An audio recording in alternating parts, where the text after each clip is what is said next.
Hi అండి, నేను మీ తుణుకూరుని. ఈరోజు మన తునికి అదేవిధంగా నర్సీపట్నానికి అదేవిధంగా కోటవట్ల మండలానికి దగ్గరలో ఒక అమ్మవారి దేవాలయం అయితే ఉందండి. ఈ దేవాలయం అయితే చాలా చాలా ప్రసిద్ధిగాంచిన దేవాలయం, అదేవిధంగా చాలా ఫేమస్ అనమాట ఈ దేవాలయం. ఇక్కడ ఆ దేవాలయం మరేంటి కాదు, శ్రీ శ్రీ శ్రీ పాట్నాలమ్మ అమ్మవారి దేవాలయం. ఈ దేవాలయం అయితే మన నర్సీపట్నానికి అదేవిధంగా కోటనందూరుకి అదేవిధంగా కోటవట్ల మండలానికి దగ్గరగా అయితే ఉంటుందండి.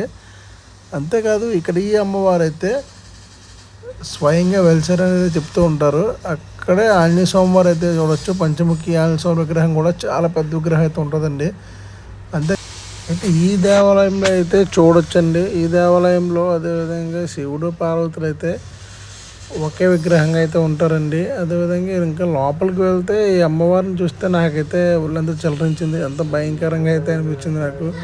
ఆ తల్లిని చూస్తూ ఉంటే నిజంగా తల్లి వచ్చి కూర్చున్నట్టుగా అయితే అనిపించిందండి. అంత భయంగా అయితే ఉందండి అమ్మవారు. అంతే కదండి, ఇక్కడ గంట పాము వస్తూ వెళ్తూ ఉంటుందంటండి. చూసారు కదా మీరు బ్యానర్లో. ఇక్కడ ఈ డేట్లకి ఈ టైంకి అయితే పాము వచ్చి వెళ్ళేదంటండి. అదేవిధంగా ఇక్కడ ఈ పాట్నాలమ్మ తల్లి గుడి దగ్గర అయితే చాలా చాలా ప్రశాంతమైన వాతావరణం అయితే ఉంటుందండి. పంట పొలాల మధ్యలో అయితే ఉంటుందండి. ఇక్కడ ఒక శివలింగం అయితే ఉందండి. ఆ శివలింగం చూడబోతే మనసంతా ఒక రకంగా అయితే అయిపోయింది. అంత పెద్ద శివలింగం అండి. అయితే మేము వచ్చినట్టయితే ఇక్కడ వాటర్ అయితే రాలేదు. ఒక అరగంట గంట అయిన తర్వాత అయితే వెళ్ళలేదు. వాటర్ అయితే ఆన్ చేశారు. అప్పుడైతే ఆ శివలింగం మీద అయితే వాటర్ అయితే సౌండ్ వచ్చిందండి. వాటర్ పడేటప్పుడు అమ్మ బాబోయ్, నేనైతే మరి ఎప్పుడు ఇక్కడికైతే రాలేదు. ఫస్ట్ టైం అయితే వచ్చాను.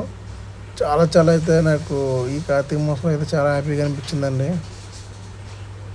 చూస్తున్నా కదా డ్రోన్ వ్యూలో ఆ శివలింగం అయితే ఎలా ఉందో, వాటర్ పడటం గట్రా చాలా చాలా బాగుందండి. ఇక్కడ ఈ శివాలయం లోపలికి వెళ్ళాలంటే ఎంట్రన్స్ అయితే ఒక 20 రూపీస్ అయితే తీసుకున్నారు. 20 రూపాయలకి అయితే శివుడు విగ్రహాలు అయితే మనం దర్శనం చేసుకోవచ్చండి. చూసారు కదండి ఎంత బాగుందో ఆ శివలింగం అయితే. అంతే కదండి, ఇక్కడ ఈ పట్టణం తల్లి దగ్గర ఏంటండి ప్రతిరోజు తన సమారాధన చేస్తూ ఉంటారంటండి. అంతేకాకుండా ప్రతి 3 సంవత్సరాలకి ఒక జాతర అయితే చేస్తూ ఉంటారంట. ఆ జాతర అయితే చాలా చాలా బాగా అయితే చేస్తారంటండి. అయితే ఈ వీడియోలో అయితే శ్రీ పట్టణంపల్లి దేవాలయం దగ్గర ఉన్న మొత్తం అన్ని దేవాలయాలు అయితే మీకు చూపిద్దామంటే వీడియో అయితే తీసామండి. వీడియో అయితే చూడండి, చాలా చాలా అయితే బాగుంటుంది.